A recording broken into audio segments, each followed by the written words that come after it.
Burime të mirë informuara diplomatike dhe politike bëjnë të ditur se në qarqe ndërkombëtare dhe në disa parti parlamentare të Kosovës po diskutohet seriozisht emri i Blerim Shalës si kandidat konsensual për president të Kosovës.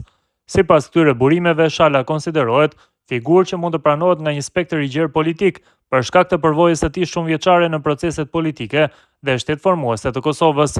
Ai ka qenë i përfshirë në zhvillimet kyçe politike para dhe pas luftës, si dhe njihet si njohës i mirë i politikës ndërkombëtare dhe i raporteve rajonale. Në qarqet politike vlerësohet se profili i tij karakterizohet nga kulturë politike, integritet personal dhe përgatitje institucionale, elemente këto që konsiderohen të rëndësishme për një figurë që do të përfaqësonte unitetin e shtetit. Nëse këto zhvillime marrin formë konkrete, emri Blerim Shalës mund të shndërrohet në një nga opsionet kryesore për një president konsensual në Republikën e Kosovës.